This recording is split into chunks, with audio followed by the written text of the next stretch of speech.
नमस्कार, मैं छाया सिंह एक बार फिर से आप सभी लोगों का स्वागत करती हूँ आपके अपने चैनल छाया एफिलिएशन ज्ञान पे। आप सभी लोगों को नवरात्रि की हार्दिक शुभकामनाएं, दशहरे की हार्दिक शुभकामनाएं। तो ये आप लोगों को पता होगा कि मैं कॉलेज सेक्टर से रिलेटेड जो भी अपडेट्स होते हैं उन टॉपिक्स को लेके वीडियो बनाती रहती हूँ।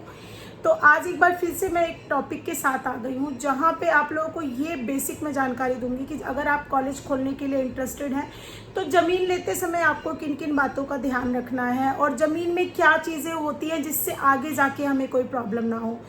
तो मैं आप लोग को स्टेप बाय स्टेप समझाने की कोशिश करूंगी। कोई भी कॉलेज खोलने के लिए फर्स्ट मैंडेटरी ये होता है कि आपकी अपनी ज़मीन हो। इंडिविजुअल नेम पे ज़मीन बहुत कम कोर्सेज पे चलती है, जैसे कि आईटीआई पे जिन जिन कोर्सों में लीज अलाउड होता है वहाँ इंडिविजुअल नेम की रजिस्ट्री चल जाती है। अदरवाइज किसी आप बेनिफिशियल कॉलेज की बात करें, किसी बड़े कॉलेज की अगर आप बात करें तो वहाँ पे आपकी ज़मीन की डायरेक्ट रजिस्ट्री होनी चाहिए, बैनामा होना चाहिए ट्रस्ट सोसाइटी के नाम पे। जो भी ट्रस्ट सोसाइटी आपकी कॉलेज की चला रही है उसके नाम पे उसका बैनामा होना चाहिए, रजिस्ट्री होनी चाहिए।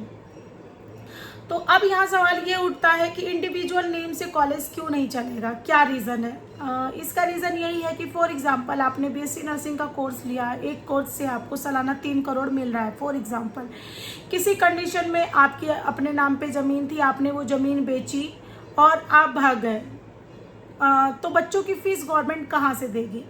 ना उसके पास ज़मीन है, ना उसके पास बिल्डिंग बची, कुछ भी नहीं बचा, तो कैसे बच्चों की फीस की रिकवरी करेगी? चूँकि अप्रूवल तो गवर्नमेंट ने दिया है तो रिस्पॉन्सिबिलिटी तो गवर्नमेंट की ही बनती है भरपाई करने की।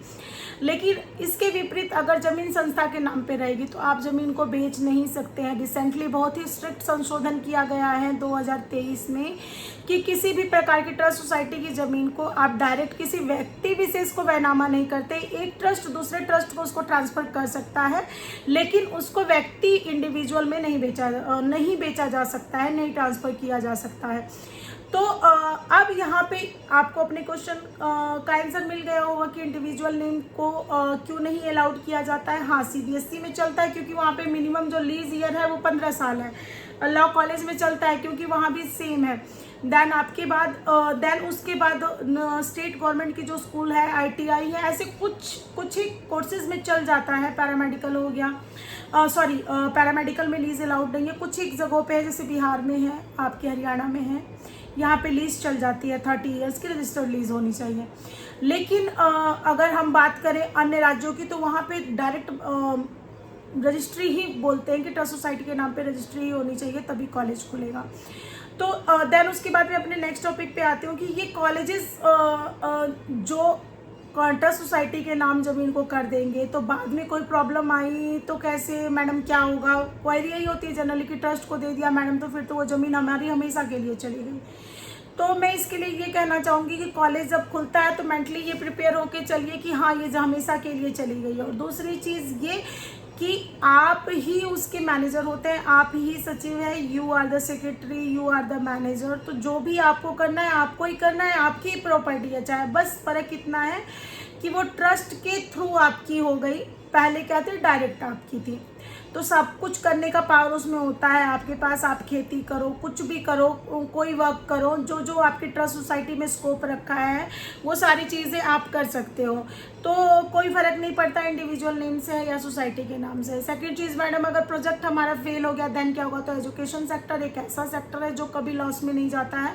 बस आपको ध्यान ये देना है कि कोई इंडिविजुअल फेलियर कोर्स नहीं लेके चलना है। आईटीआई फ्लॉप है, बट आईटीआई के साथ अगर आप खुद को स्किल्ड रखे, कुछ टेक्नोलॉजी वाले कोर्स ले आए, कुछ आईसीटी के डिप्लोमा कोर्स ले लें, कुछ अपने स्टेट के फायर जैसे कोर्सेज ले लें, तो ये फेल नहीं होगा। तो एक माइंड, एक प्लानिंग की ज़रूरत होती है, कोई कोर्स फेल नहीं होता है। दूसरी चीज़, ज़मीन देखते समय हमेशा ये ध्यान रखें कि मैक्सिमम ज़मीन जहाँ पे हो वहीं परचेज़ करें, क्योंकि आगे कॉलेज एक्सटेंशन में प्रॉब्लम नहीं होती है। अदरवाइज़ क्या है, अगर आप 2 किलोमीटर की डिस्टेंस पे जाएंगे नेक्स्ट प्रोजेक्ट खोलने के लिए तो फिर वो उतनी बड़ी बिल्डिंग बनानी पड़ेगी। इस तरह शेयरिंग अलाउड हो जाती है कुछ कोर्सेज में। लाइक मैंने बीसीए खोला तो आईसीटी का कोई मैं प्रोजेक्ट खोल रही हूँ फॉर एग्जांपल, आगे तो वो बीसीए का एडमिनिस्ट्रेशन एरिया हम यूज़ कर सकते हैं, क्योंकि वो प्रोजेक्ट भी हमारा AICTE से ही अप्रूव हुआ है। तो कुछ कोर्सेज में ये बेनिफिट मिलता है। बट आपकी ज़मीन 2 किलोमीटर 3 किलोमीटर की डिस्टेंस पे, तो फिर वहाँ से आपको पूरा कंस्ट्रक्शन करना पड़ेगा। ऐसा नहीं है कि एडमिनिस्ट्रेशन यूज़ करने के लिए आप 2-3 किलोमीटर पीछे या आगे चले जाएंगे। तो ये आपको बेनिफिट होता है, ताकि एक कोर्स में 2 एकड़ है, कल को एक्सटेंशन में जा रहे हैं वहाँ 4 एकड़ चाहिए, तो वो 4 एकड़ जमीन सटे हुए गाढ़ा संख्या में हमें मिल जाएगी, तो बिल्डिंग को हम यूज़ कर पाएंगे। तो ये मल्टीपर्पज़ यूज़ हो जाता है बिल्डिंग का। अदरवाइज कॉस्ट जो है